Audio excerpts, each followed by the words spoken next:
सर्व लहानू भक्तांना सप्रेम जयगुरु। आज आपल्यासोबत कळमेश्वर येथील एक परिवार आहेत। त्यांचे जे वडील आहेत ते लहानूजी बाबांचे निश्चिम भक्त होते आणि त्या काळामध्ये बाबाजींनी दिलेलं नारळ हे बघा त्यांच्या हातात आहे, अजूनही जसंच्या तसंच आहे। बाबाजींनी एक प्रसाद म्हणून ते नारळ दिलेलं होतं। दादा जय गुरु, जय लहानूजी बाबा। सर्वात आधी नाव सांगा तुमचं। रवींद्र सुभाषराव कुरळकर। कुरळकर कळमेश्वर। दादा तुमचं सांगा।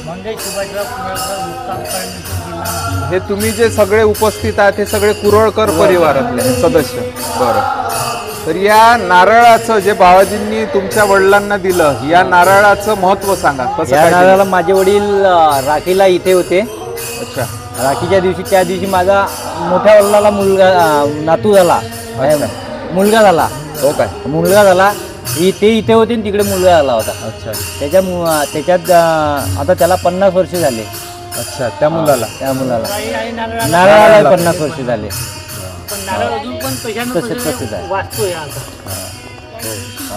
काहीच म्हणजे खराब झालं नाही। खराब नाही। असं असं पकडा, असं असं दाखवा इकडे। तुम्ही नित्य पूजेत आहेत का हे नारळ? हे तुमच्या देवघरात माझ्या तिजोरीत ठेवलं होतं एवढे वर्ष।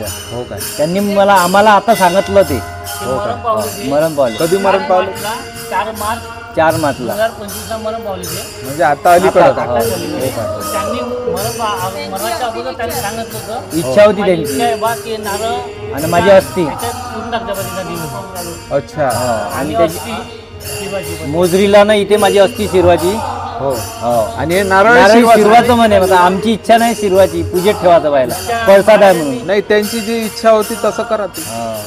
त्यांच्या इच्छेला काही तडा तुम्ही देऊ नका असं मला तरी वाटतं। असं म्हणे काय? बरं, जशी इच्छा तुम्ही लहानूजी बाबांनाही विचारू शकता। लहानूजी बाबांना प्रत्यक्ष विचारायचं, काय दृष्टांत द्यायचा ते देतील। तेच आम्ही आता ही ठेवील करील, त्यांनी दृष्टांत हा एक बाबांचा ठेवा आहे तुमच्याकडे परिवार। बरोबर, हो हो, नाही तुमच्या वडिलांनी जे सांगितलं का नाही ते महत्वाचं आहे। तुमच्या वडिलांनी जे तुम्हाला सांगून गेले हे महत्वाचं वाक्य आहे, हे लक्षात घे जा। हा, हो, याच्याकडे महाराजांच्या इच्छेनंच होते सगळं। तर तुमच्या वडिलांना काही आणखी दुसरे साक्षात्कार झाले होते का? त्यांना माझी पत्नी आहे, यांना सांगितल्या भरपूरशा। हो, ताई सांगा ना, तुमचं नाव सांगा। हे लाव, मला पूर्ण लक्षात नाही।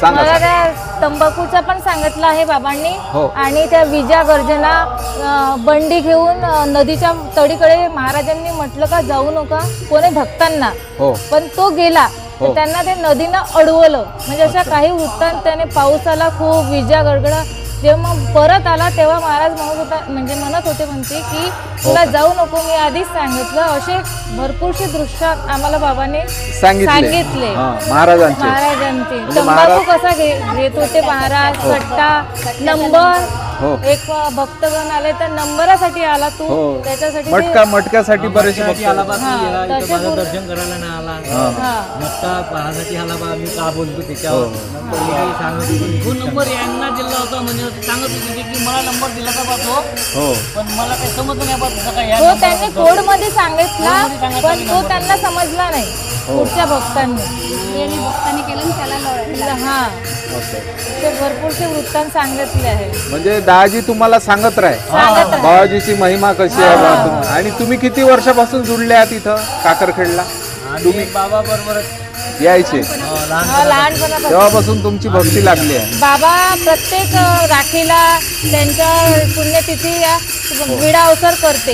इकडे नाही येऊ शकत, पण लहानोजी मंदिरात घरी करते। आता शेवट तब्येत खराब झाली तर घरी करायचे। आता तुम्हाला संस्थांविषयी थोडंफार सांगतो की इथे ज्या पद्धतीनं अन्नदान, गोसेवा आणि गुरुदक्षिणा या योजना फार पूर्व काळापासून इथे चालू आहे।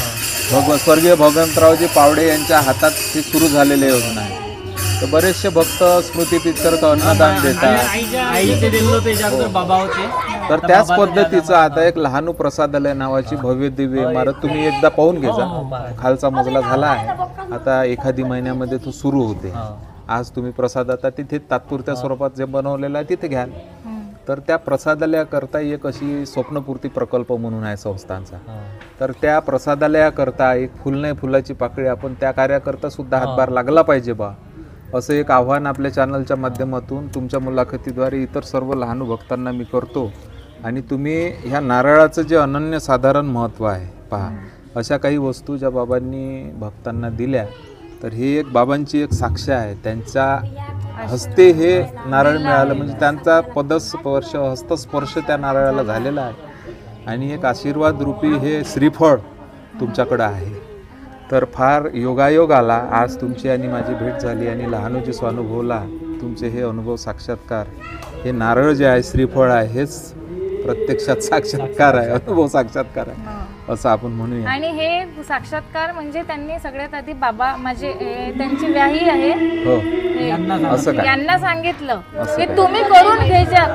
कुटुंबांना पण माहित नव्हतं, असं अच्छा, भरपूर यांना लोक आहे सांगितलं. ते सांगून यांना ठेवलं. सांगितलं आणि बरोबर. तुम्ही पूर्ण करून घ्यायच्या, घरच्या लोकांनी तुम्ही करून घ्यायच्या यांच्या करून हाती घ्यायचं असं. ते सांगितलं. अच्छा, तर ठीक आहे, तुम्हाला जे सांगितलं त्या पद्धतीनं करा. किंवा बाबाजी काय म्हणते हे पहा, बाबाजीला तुम्ही ते तिथे ठेवा समोर आणि तिथे बोला बाबाजी सोबत का बाबाजी आम्हाला तर आमच्या वडिलांनी असं असं सांगितलं, आम्ही काय करायचं सांगा.